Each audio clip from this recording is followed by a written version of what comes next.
of every blessing. Tune my heart to sing thy grace. Streams of mercy never ceasing, call for songs of loudest praise. Teach me some melodious sonnet, sung by flaming tongues above. Praise the mount I'm fixed upon it, mount of thy unchanging love.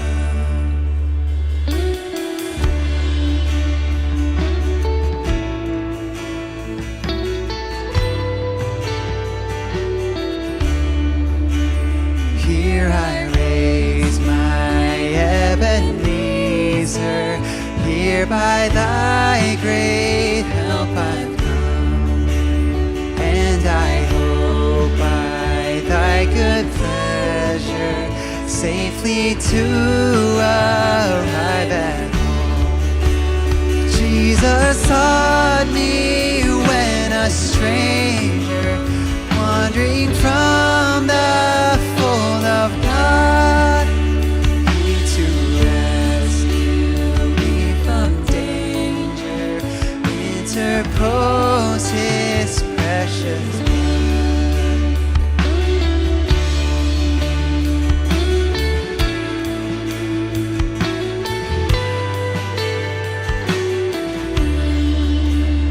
Oh, to grace, how great a debtor daily I'm constrained to be.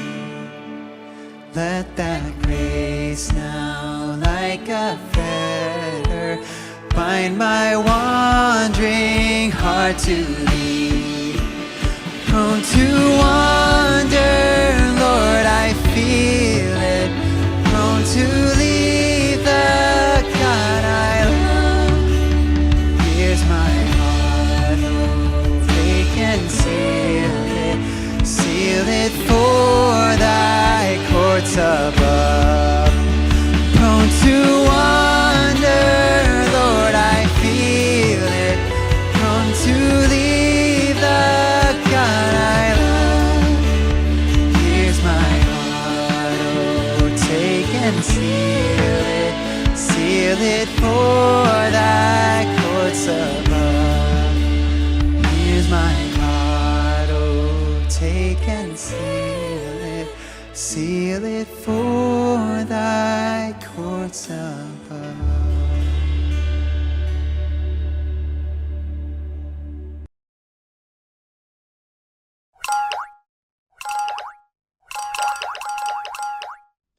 Sometimes I feel that I could fight an army with just me and you, and there's no one could harm me. Oh, but sometimes I can feel a little shy. It's then I need to know that you are there. That's why I'm singing, be with me, Lord. Be with me, Lord. Be with me, Lord. Be with me, be with me, be with me, Lord. Be with me, Lord. Be with me, Lord. Be with me, be my only God. I know you said that I would not be tested more than I could bear, and that you had my best in mind with everything that ever comes my way. I know you're in control, so hear me as I pray. I'm singing, be with me, Lord. Be with me, Lord. Be with me, Lord. Be with me, be with me, be with me, Lord. Be with me, Lord. Be with me, Lord. Be with me, be my only God. Now help me, Lord, to share what I've been given. Help me make a difference with the life I'm living. As I show my neighbor where true treasure stored, help me know you promised to be with me, Lord. I'm singing, be with me, Lord. Be with me, Lord. Be with me, Lord. Be with me, be with me, be with me, Lord. Be with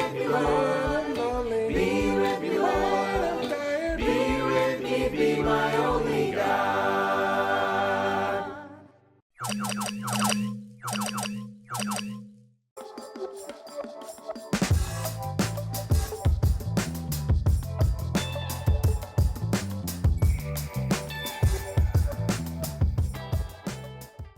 ora. On behalf of the Auckland Church, we want to say thank you to the Spa region for their missions contribution. Without your financial support, it would not have been possible to make the dream of planting a church in Canterbury a reality. And for that, we are so thankful.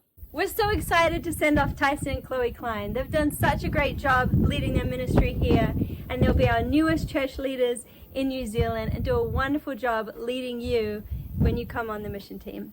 So if you have a spirit of adventure, if you want to take part in the Canterbury mission planting, then we would like to welcome you to come and to join us in the City of Christchurch to kick off this year.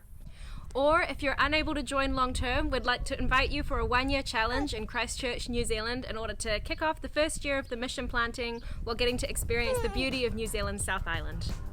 Come on down, guys.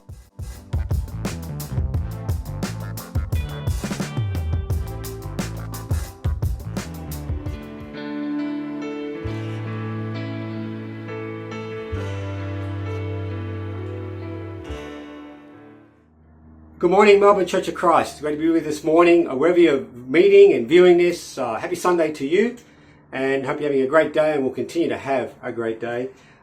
This is an announcement that I'm doing right now that's an amended announcement. I already did a pre-recorded message with announcements with that, but things have changed since then, so I'm having to do this now, so you'll see that there might be a bit of a chop when we go to the main message. And really just want to clarify a couple of things, and the first one is the fact that we are meeting on the 2nd of Feb for our first midweeks, and they will be in regions, so it won't be an altogether Zoom. They'll be in regions. Just stay tuned as to how we're going to do that.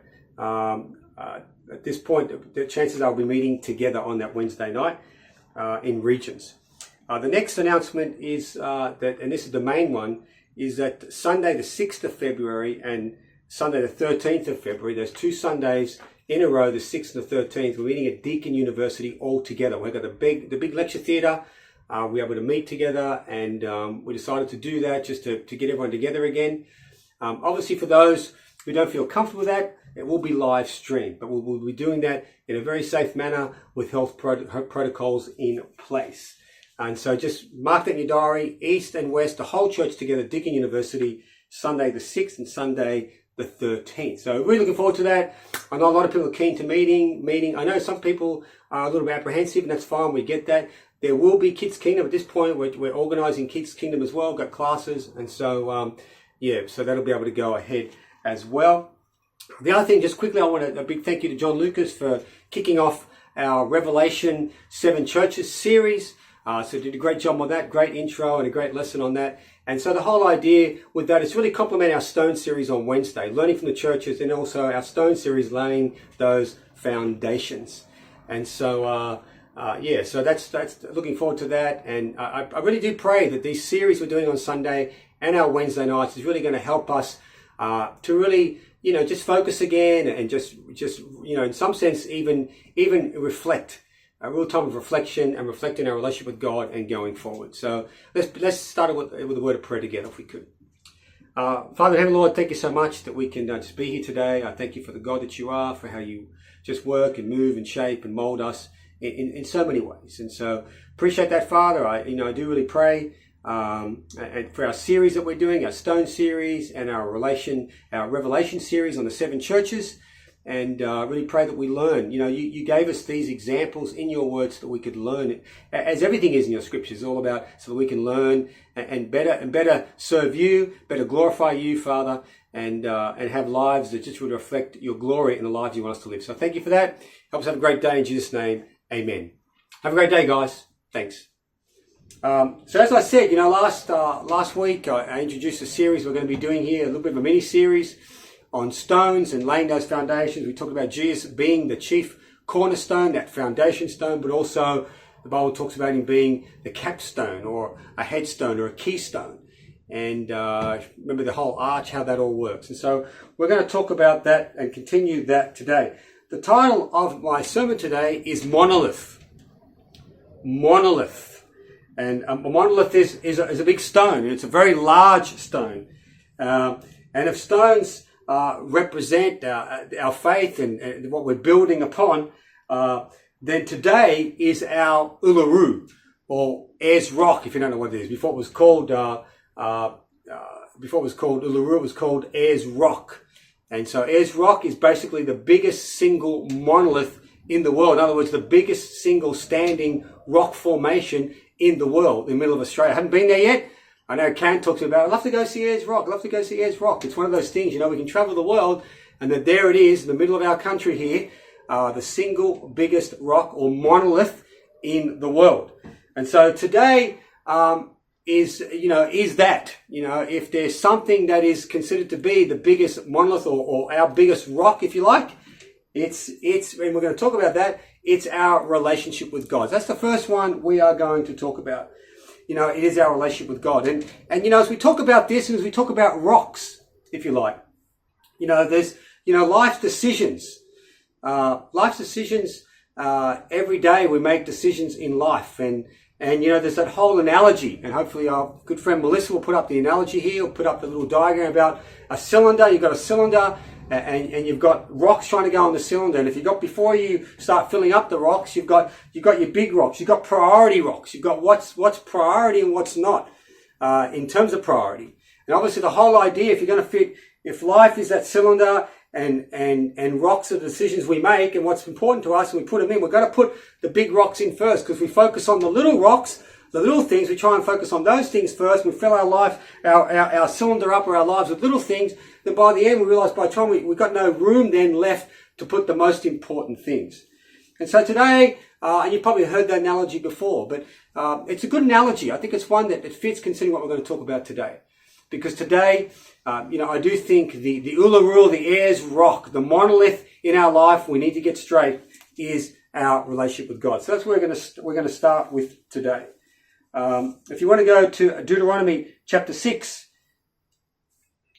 and as I talk about this, unfortunately in our lives, if we talk about rocks and what's important, our big rocks become little ones, and the little ones become big ones. In other words, in terms of priority, the things that really matter, we somehow push to the side, and the things that don't really matter, we somehow blow up to being these big things. And I think we have to make sure we don't do that we get this right. This is it. This is where it all stands. This is what we stand upon. In Deuteronomy chapter 6, beginning in verse 1, this is God and Moses revealing God's laws to the Israelites. And Moses writes, says, "These are the commands, decrees, laws the Lord your God directed me to teach you, to observe in the land that you are crossing the Jordan to possess, so that you, your children, and their children after them may fear the Lord your God as long as you live, by keeping all his decrees and commands that I give you, and so that you may enjoy long life. Hear, O Israel, and be careful to obey, so that it may go well with you, and that you may increase greatly in the land flowing with milk and honey, just as the Lord, the God your fathers, promised you. Hear, O Israel, the Lord our God, the Lord is one. Love the Lord your God with all your heart and with all your soul and with all your strength. These commands I give you today are to be upon your hearts. Impress them on your children. Talk about them when you sit at home and when you walk along the road, when you lie down and when you get up. Tie them as symbols on your hands and bind them on your foreheads." And he goes on. So here, Moses makes it very clear to the people that, the greatest command, and this is it, the greatest command is to love the Lord your God. Our relationship with him is what it's all about. And in Matthew chapter 22, Jesus says exactly the same thing when he is confronted with the Pharisees as to which is the greatest command. And in Matthew chapter 22, beginning in verse 34, it says, hearing, so Matthew 22 verse 34, hearing the Jews had silenced the Sadducees, the Pharisees got together. One of them, an expert in the law, tested him with this question: "Teacher, which is the greatest commandment in the law?" Jesus replied, "Love the Lord your God with all your heart, with all your soul, and with all your mind. This is the first and greatest commandment. And the second is like it. Love your neighbor as yourself. All the law and the prophets hang on these two commandments. And so when Jesus is confronted by a Pharisee and a teacher of the law, and they ask him this question, he says, no brainer, straight away, doesn't have to think. He's like, hey, love the Lord your God with all your heart, mind, soul, and strength. And he says the second is like it. Love your neighbor as yourself. It's kind of interesting. There's kind of two stones there, really, isn't there, when you think about it? There's number one, the priority. This is the Ayers Rock, the Uluru, the monolith of our foundation, the monolith of what we're building on is our relationship with God. And the second one, he says, is like it. Not as big, but definitely important. Love your neighbor as yourself. And that will be surely the second lesson that we will do when we come together. God and neighbors, God and others. You know, loving is an interesting thing. Loving is an interesting thing. It can come so naturally at times.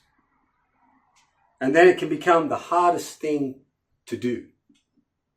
So as we talk about this is something I think we have to make sure we work on, because there are things we love naturally. Our wives, when we first met them, when we got to know them, it was easy to do. You know, our children, when you have children, loving our children is such a natural thing to do. Loving our family is such a natural thing to do. Initially, for sure. You know, and obviously, hopefully, from a longevity point of view, but things happen in relationships. Things happen in life. Things happen where, it doesn't come so naturally. And sometimes it can be the hardest thing to do. To forgive someone is based on love. And it can be a challenging thing to do. And yet Jesus makes it clear that the most important thing for us is to love God, our relationship with God. And he makes it clear. He says all the prophets, all the law, everything that's connected with all the law, with what it teaches, is connected to loving God. And it's hard not to think when you think about this whole concept of our relationship with God. And that's why it's so important. It's so important because that's what this is all about. Matter of fact, everything we do hangs on these things. Everything, how we approach life, how we approach relationships, how we approach all the difficult things, people, whatever, it all hangs and comes back to our relationship with God. We stand and fall based on our relationship with God. And that's why we have to get this straight. Whatever and we talked about this last week, whatever COVID, has done for you in your life, and it's made us think and challenge us and question us, and it's done all sorts of things, this situation. Well, hopefully, and wherever we are right now, for us to go forward as a church, our plan is to go forward and say, okay, let's make sure in weeks, because I think we're going to start meeting together, and prayerfully on the 13th. And I can't wait to start seeing people. I want to have that fellowship. I had a brother ring me during the week. He said, listen, when are we going to start meeting together? How are we going to do this? We've got to, it's like, how long are we going to keep going? I said, we're pushing, bro. We're pushing to the point where we pushed hard to get deacon this week. Because I know so many of you are eager, and I am too. Fellowship is everything. The first command is awesome, and the second command, like it. Love your neighbor as yourself. The two go hand in hand. We can't say I love God, I want that relationship with God, and yet somehow be distant from people. You can't say, man, I'm really close to God, but I don't know about the church anymore. I don't know about the fellowship anymore. That doesn't work. That's not what this is about. If we've gotten closer to God, then our yearning to be with people, our yearning to love others should be there as well. Jesus makes it clear that this is the case. First point, just a couple of points here as we go through this. The first point is our monolith. Our monolith. Our Ayers Rock. How is it going? And what does it all mean? How do we go about our relationship with God? And like everything, I think, with every lesson and everything we do as we preach the word, be it Wednesday, Bible talks, these things are meant to just inspire, to help you to go forward now and question. I think we need to question our relationship with God. And what is it based on? And how do we go about it? How do we have a deep relationship with God? How do we go about that? And what does it all mean? Is it having a quiet time every day? Is it reading and praying, getting up at a specific time and reading and praying for a particular amount of time and making sure you do that. Well, I would say that reading and praying is absolutely important and absolutely crucial, and it is all part of it. Because how do I know God? How do I get intimate with God? How do I understand the way God's think if it's not for His Word? You know, how praying to me is my way of offloading. Cast all your anxieties on Him. The praying is so important for me in that as well. And yet I think at the same time we have to make sure it's so much more than that as well. They're things that open up the gateway. They're things that open up. I think reading and praying opens things up for us, you know, to be able to go into a deeper avenue. And I want to talk about that because as much as reading and praying is important, and I would say absolutely read your Bibles every day. Absolutely pray every day. And at the same time, I'll say to you, but don't beat yourself up if it doesn't happen. Don't beat yourself up if you stray a little bit. Don't think you've lost a plot or somehow you're not going to be saved if you don't. I know for me, I think we've all strayed at that. We've all gotten a bit slack with these things. But I want to say our relationship with God is so much deeper than that and needs to be much deeper than that. And so as we talk about that, what does it mean? If our relationship with God is our monolith, as I said, my first point is, then how do we go about that? What do we need to do? How do we seem to be able to connect with some people, but not with other people. We seem to be able to connect. It's easy, isn't it? Why is it at times we connect with some, but not with others? And I know for me, that's the case. I mean, I naturally connect with some people, and I don't naturally connect with others. But the question is, what do I do when I don't connect with certain people? I know for me, I've tried to live my life in a way where I literally just try and connect with as many people as I can. And I believe that depends on me, not them. That's why I've tried to live my life. That it's up to me. It's up to me to make the effort. And so, I believe if I was to transition into a little point here, our monolith is our relationship with God. I think we know that's the key. If I was to transition here a little bit, I would say it's the second point here, that our second point would be it's time to ponder. It's time to meditate. It really is time to think and give consideration as to our relationship with God and what that all means for our lives. I think the key, one of the main keys here with knowing God is understanding. Understanding God's. Understanding God. In relationships, I think in relationships it's fair to say that in most relationships, someone is probably making more the effort. I don't know if that makes a lot of sense. It kind of does to me, but a little bit. But I think someone generally is somewhere in a relationship, if you like someone, and it might be a 50-50, it might be a 60-40, I don't know how you want to split it. But generally someone's making effort. That's what makes relationships work. If you're being courted, if you like someone and you want to impress them, a boyfriend or a girlfriend sort of situation, or, those days. I know for me, I made a lot of effort. I'm not saying Karen made no effort, but I felt like I made a lot of effort. And she did too. I'm not saying she didn't. But that's the way it goes, right? So someone has to start. And sometimes you can get someone's attention by the effort you make. And let me say this, and I think this is really important with understanding our relationship with God. And if it's going to be the foundation, if God's going to become that rock in your life again, and you're going to build on something solid, I think we need to understand God. But how do we do that? Well, I think first thing we need to understand is that God has made a lot of effort. Matter of fact, in my mind, God's made all the effort and still makes all the effort in some sense. I mean, he's going out of his way. He has gone out of his way in terms of giving us Jesus. And he still does that in my mind. When I look at what God does, he blows me away with what God does and how God works. In John 5, my Father's always at his work. I love that verse. My Father is always at his work. And then Jesus says, and to this day, he is still working. To this day, God is working. He does immeasurably more than we can ask or imagine. Ephesians 3. I mean, there are some great verses out there which talk so clearly about God's involvement, how God works. He gives us a spirit to work in our lives. God made the first move God's making a lot of moves and is continuing to make moves. To me, that's what inspires me about God. You know, why do I feel like, why is my relationship with God so important? Because I feel like I understand, in my limited sense understand, and I want to be careful the words I say here, but in the limited sense I understand just how much God has done. And so it's that the basis of our relationship must start there in some sense. We understand, man, what God is doing and what God has done. I hope you appreciate what God has done in your life. And maybe things haven't worked out according to plan, and that's always the case. I'm not expecting the yellow brick road. I'm not expecting any favoritism. Trust me, I honestly believe that what Jesus has done for me, what God gave me when in the waters of baptism, when I repented and got baptized, He gave me the Holy Spirit and forgave my sins.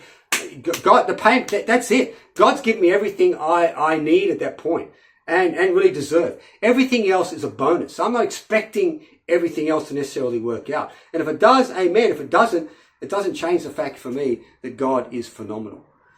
So I think one of the first things is we have to understand that we've got to ponder here. We've got to think about our relationship with God. If He is this rock, if He is this Ayers rock, we need to understand that, and we have to ponder and give thought to that. Let me show you, I think, an interesting verse I think we need to understand is in Psalm chapter 46. Psalm 46. And as I said, this is really just a way to make us think, how are we doing with our relationship with God? You know, and I hope you're not saying, well, I have a quiet time every day. Great. And I hope you're getting a lot out of your quiet times and praying and reading. But I do want us to understand that it's deep. It is, I think, much, much deeper than that. And I'll explain that. Even looking at this verse for a second. And this is a great psalm. We sing a song based on this psalm. God is our refuge, it starts off with. So, Psalm 46 verse 1, God is our refuge and strength, an ever-present help in trouble. I wish I could remember how to sing this. I've got to remember the tune. It's easier when I'm preparing a lesson. I remember it goes through my head, but right now, I've forgotten how it exactly goes. It says, therefore we will not fear, though the earth give way, and the mountains fall into the heart of the sea, though its waters roar and foam, and the mountains quake with their surging. There is a river whose streams make glad the city of God, the holy place where the Most High dwells.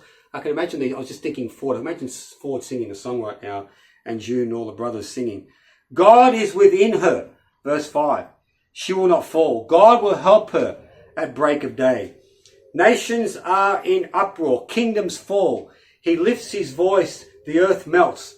The Lord Almighty is with us. I remember that. The Lord Almighty is with us. The God of Jacob is our fortress. Come and see the works of the Lord, the desolations He has brought on the earth. He makes wars cease to the ends of the earth. He breaks the bow and shatters the spear and burns the shields with fire. Be still and know that I am God. I think the song says, and be still and know that I am God. I will be exalted among the nations. I will be exalted in the earth. The Lord Almighty is with us.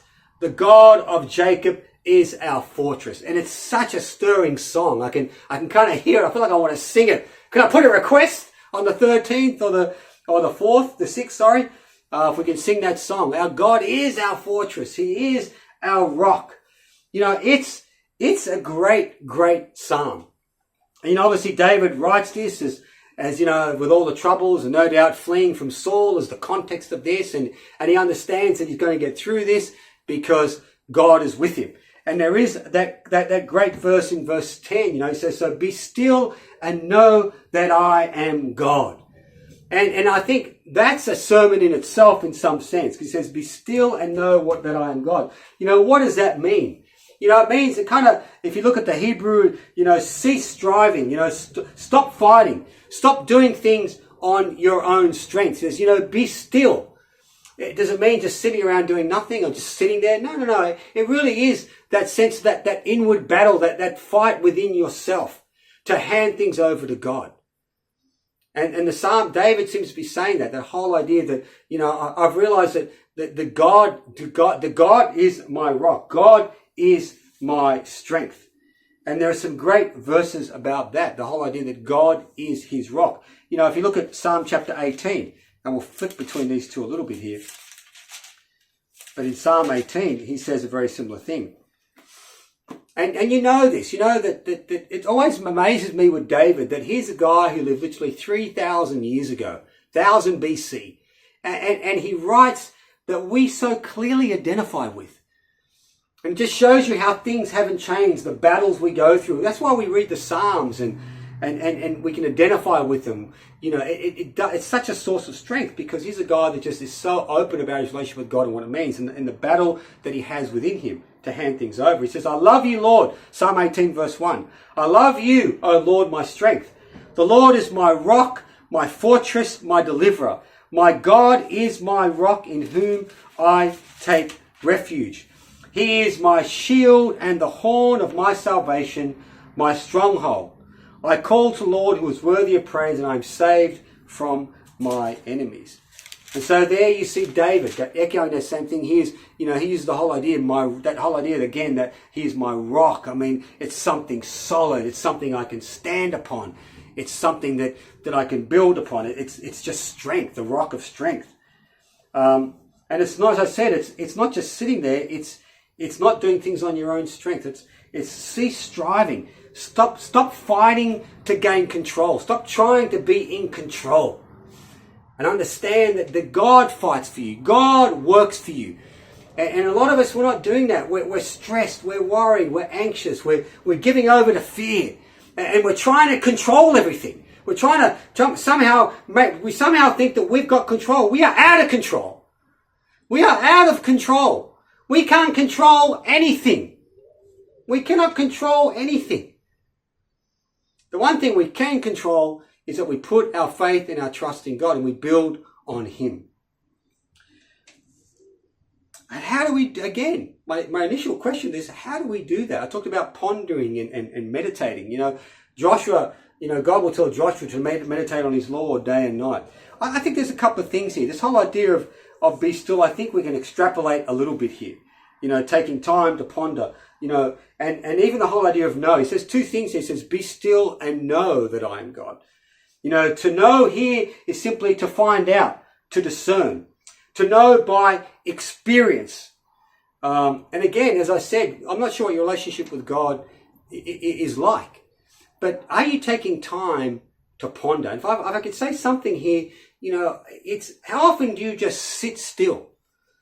Sit still with just your thoughts and God, just you and Him. I'm not going to fight. I'm just going to be still.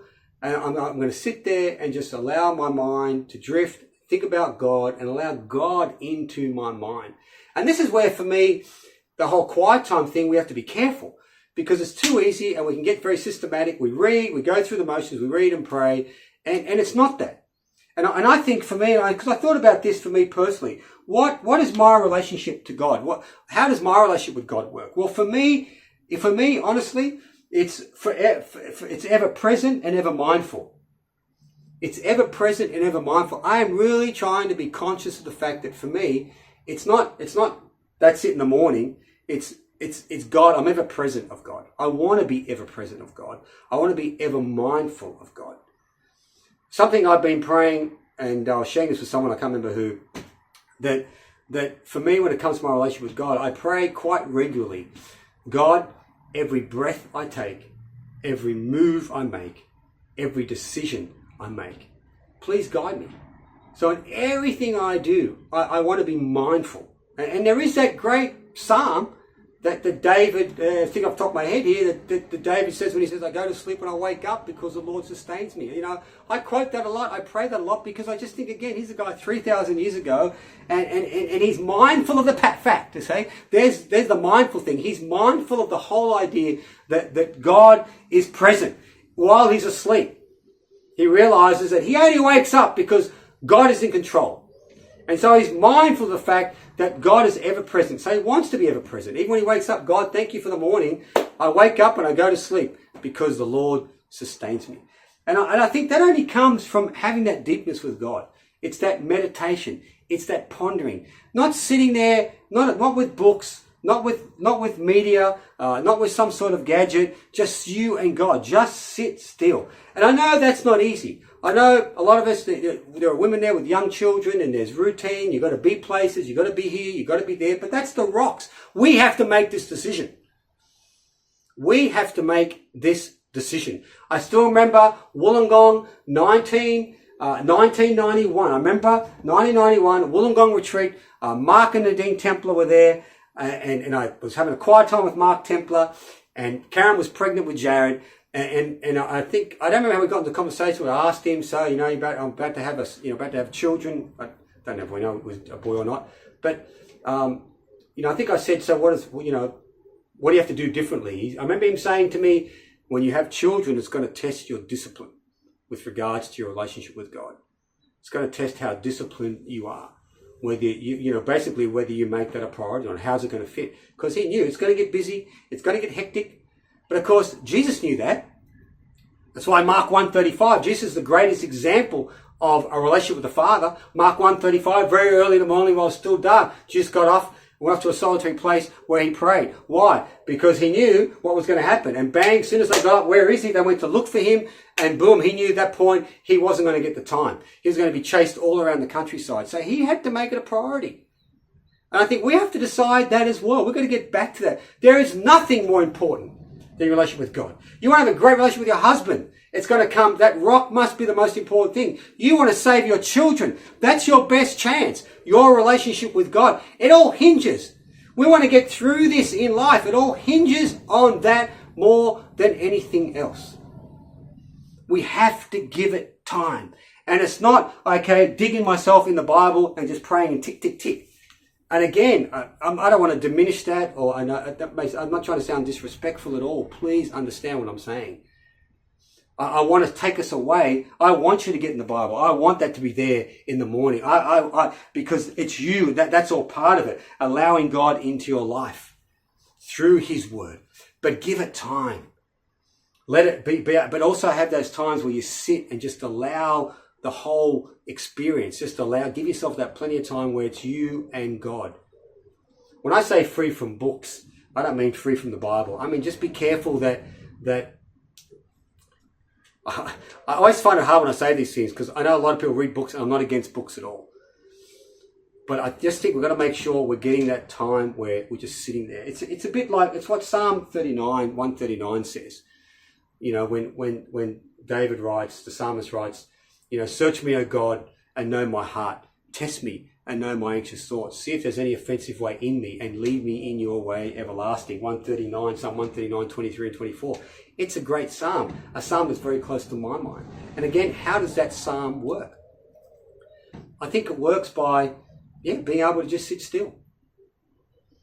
It's the same mindset in Exodus 14 when the Israelites are panicking, they're fretting, the Red Sea, they see the Egyptian army coming in the distance, kicking up a dust storm, whatever, and they freak out. And Moses has to say to them, hey, be still, and you'll see. And actually that be still is literally be silent, be quiet, stop grumbling, stop complaining, stop making a lot of noise. Just be still. And he says, today, you will see the power of God. And I think there's so much noise. I think that's the point. There's so much noise. There's so much going on. Our heads are filled with so much stuff. And it's tough. I understand. I get challenged by it immensely. And all this does for me is help me to understand I've got to make sure that I'm ever present and ever mindful of God. Sometimes I can't always read. Sometimes I'm always praying. But I want to understand God more and more. And I've got to make sure I make that time. And yes, it is with His Word washing over me. It is that time being able to communicate with God and casting all my anxiety on Him. And it's all that time where I'm just sitting there and allowing God into my life and allowing things to bubble. Because if I move too fast, I miss things. I'm a hypocrite by nature. I've caught myself out a lot lately. I say things to a person, I'm a hypocrite. Do I take the same? Do I take on what I say to other people? And I just catch I can't remember now off the top of my head, but just the little things I say. Hang on a sec, don't be a hypocrite. And I think it's that sort of stuff, allowing the Spirit to really work in your life. And to me, that's time. That's time. That's not a 10-minute thing. that's not a 15-minute thing. And you may think, I don't have much more than 15 or 20 minutes. And what's the answer to that? You know, what do you tell someone? What would you tell someone who says, hey, you got your relationship with God, I've only got 10 minutes or 5 minutes, or I can only spare 15 minutes in a quiet time? Well, I think what I would say to that is this, that I think we only hurt ourselves, because God is there. God gives us all the time in the world. And I just think we just hurt ourselves at the end of the day. There's so much we can get and be enriched through that relationship. And I guess all I want to say today is that really, that it is the most important thing. It is our monolith. It's the single biggest thing at priority that we need to get right. And if we're going to go forward as a church and we come back together and we're going to grow and love each other and love the fellowship and be committed again, and there's so many things we're going to talk about, sharing our faith, the fellowship, all these foundational things, but they're nothing. They're nothing unless we have this on straight. I hope it's been helpful. I hope it's been not too confusing. And if I haven't confused you, but I appreciate your time. I do look forward to being together again. Stay safe. God bless. Amen.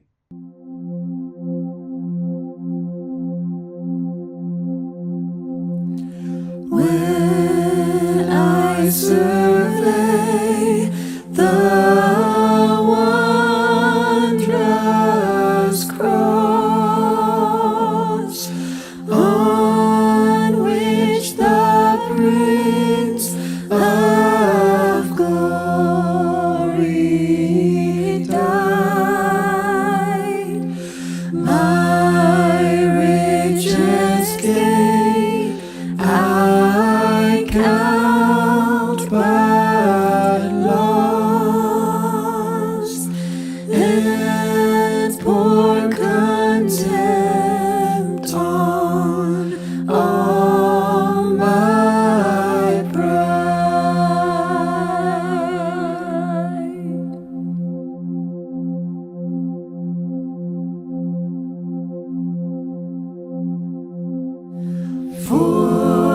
Forbid it, Lord, that I should boast, save in the death of Christ my Lord.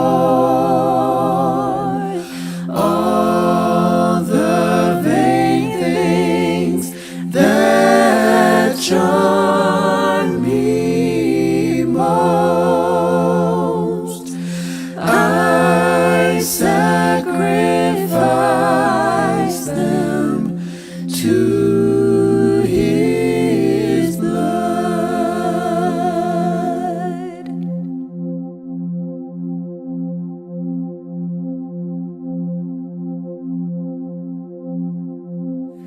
See from His head, His hands, His feet, sorrow and love flow mingled down. Did e'er such love